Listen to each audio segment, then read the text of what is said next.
Alright, so this is the importance of a pre-trip and post.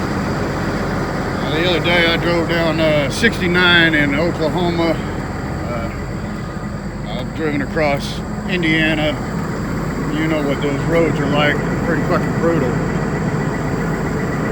So I made it out to Salt Lake City, Utah the other day. I did a video. I was in the hotel parking lot. I done a inspection on my truck and found this. That's the leveler valve, cab leveler valve right here. And this is the bracket for a torsion bar that runs up here and runs across to the other side. And it keeps the cab swaying side to side. You see the top of the torsion bar. This whole piece is broke off, so the cab is going back and forth. So I've got the bracket. I had to come all the way over here to Ohio. I had to deliver in Pennsylvania, and then I come over to Ohio where they have the part. It's a special part. So I'm fixing to put it on. Well, let me throw something at you. The other day I had a boy, I'm going to say who, say nasty things about my truck. It's old, beat up, rusted, and been hit several times. And I'm a bad driver. Now I'm going to tell you something for these little punks that fucking drive out here with their freight hauling asses in their bullshit trucks. Trucking ain't all about being on the pavement all the time. Not everybody can put their foot up on the dash and drive down the road with their headphones on. Man, this truck has seen the oil fields in North Dakota. This truck has been back in the woods logging. This truck has been running a dump out in the mud. This truck has seen more snow than most of these drivers out here nowadays. And as for the busted up hood, these goddamn company drivers just stopped hitting my fucking truck, my hood wouldn't look like that. So, you know who you are.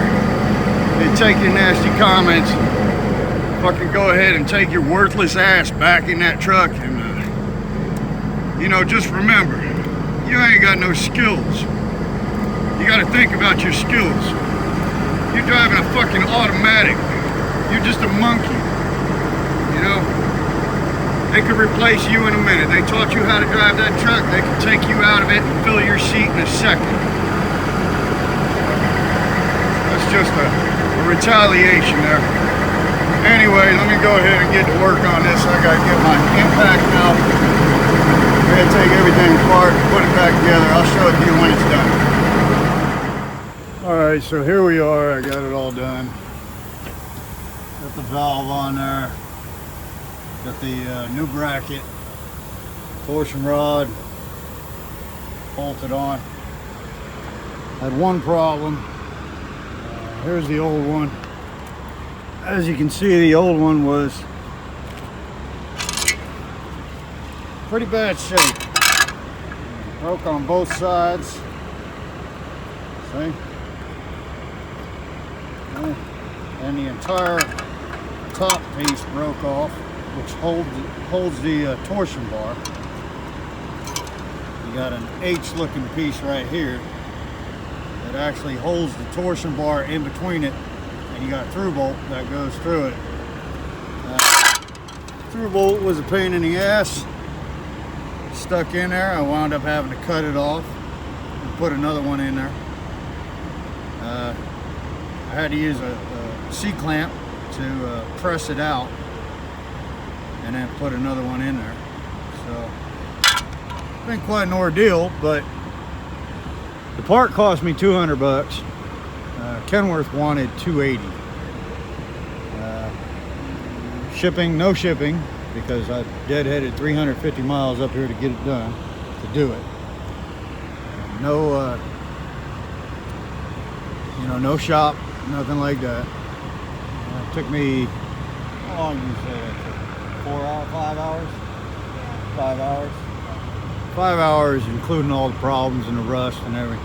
Plus, I got tools everywhere. I got to find my tools, so that's a lot of time right there. But anyway, it's all done, and I'll tell you, that's the importance of carrying around tools on your own. If you're going to be an owner-operator out here, you gotta carry tools and be able to make repairs on your own.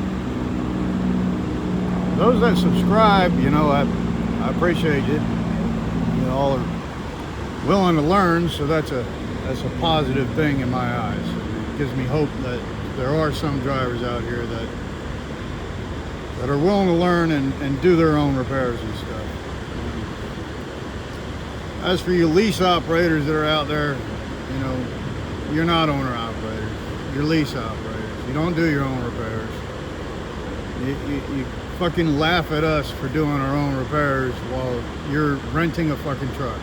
So, you know, this video's got a lot of hate in it because I'm tired of you morons coming into this industry and considering yourselves owner operators and putting the rest of us to shame. So, you know, take that to heart. And sorry if you get offended. I don't give a fuck. I'm the last of a dying breed, and that's what it is.